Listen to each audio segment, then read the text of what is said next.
Joe phoned me at the start of the week to say that Lenny had stopped eating again, and we'd had a bit of a setback with him. Everything seems okay now. He's eating again, and Joe's rang me to say he's full alive, so it's all good news really. What the plan is, we'll probably take all 4 of them to Perry Bar next week for a trial, with the view to running them in the opens if we can get in the opens. But until then, I'll enjoy the rest of my holiday.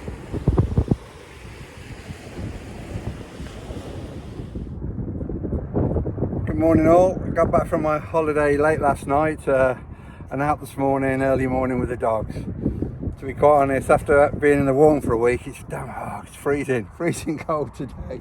But it's nice to be back with them, and Joe's done a good job looking after them while I've been away. So now we've got to decide what we're going to do for racing. Like I said before, probably be Perry Bar, probably be trialling at Perry Bar first. Looking at Lenny, he needs to put a bit of weight on. He's lost weight with his illness and that, and with the cold weather and the hard ground, Joe didn't do anything with them at all last week. They spent a lot of time on the beds, shut up, because of cold. It was that cold, so we'll try and get a bit of fitness into them and a bit more weight on Lenny, and I think we'll be looking towards Perry Bar. I did think about the Northampton sprint for him, but with him being so ill and he's a bit underweight, it might be a bit much, take a lot out of him too early really. So I think that'll be the plan, nice and steady. Let's get them back going. Hopefully the weather will warm up over the next few days. Speak to you soon.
We had a good night last night at Perry Bar, trialling.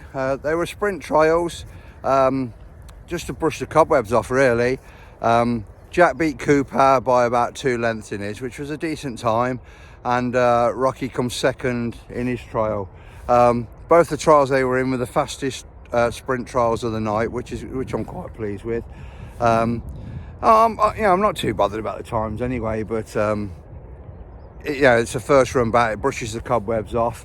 Now what we're looking to do is put them over the 480 distance on next Tuesday.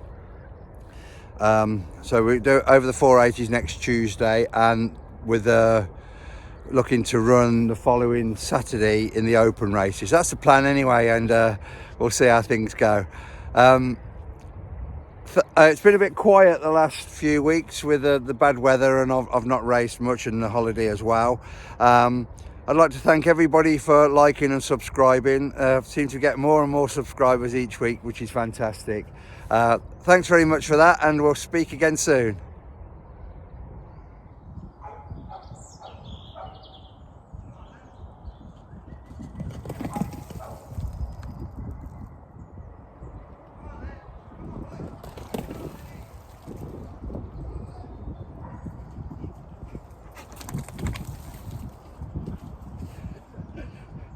Put the lead on and send him down again, Joe.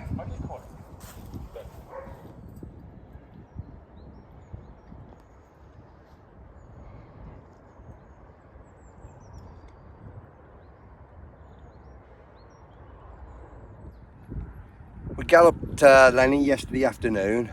He had a couple of spins up and down the gallop, and he went really well, considering, you know, I mean, he's been off for a little while. There was no effect to his illness at all. I mean, we didn't push him too hard. You know, we didn't use a lure or anything like that. But he went well, which is good. So it looks like now he'll be included in trialling at Perry Bar on Tuesday, with a view to running in a sprint the following Saturday night. I'm off to Ireland this afternoon. Joe and I are off to Ireland to watch the coursing at Clonmel. So my daughter Ellie will be looking after the dogs for the next couple of days. She's very capable, so so there's nothing to worry about there for me. Also this week, I've done a previous vlog on Coventry Stadium, and you know, about the way it's been left, and they want to build houses on it, which the houses have been opposed by Rugby Council, and it was mentioned in Parliament this week by the Prime Minister, and he's supporting getting it back on track. So that looks like Stock Car and Speedway will be back on there, hopefully, and obviously the Greyhound track's still there. So if the GBGB get their act together, they can get that up and running too, because it was a fantastic track in its day. That's it for this week. Thank you for watching, and please like and subscribe, and we'll speak in Ireland. See you soon. Thank you, Mr. Speaker. The Prime Minister likes to attend live sport, and so I wonder whether he would join me in welcoming the decision of the Planning Inspector in upholding Rugby Council's rejection of an application for development at Brandon Stadium in my constituency, to keep the doors open for it to remain a sporting venue, so that future generations will enjoy the thrills and spills of motorcycle speedway and stock cars. Prime Minister. Well, I join my honourable friend in paying tribute and being proud of actually Britain's rich history in the automotive and motorsport sectors, and the stadium that he talks about is a historic motorsport venue, and whilst it's been a shame to see it fall into disrepair, I hope that the decision he refers to enables a possibility of both speedway and stock car racing to return, and I know that my honourable friend will rightly continue to champion this cause. SNP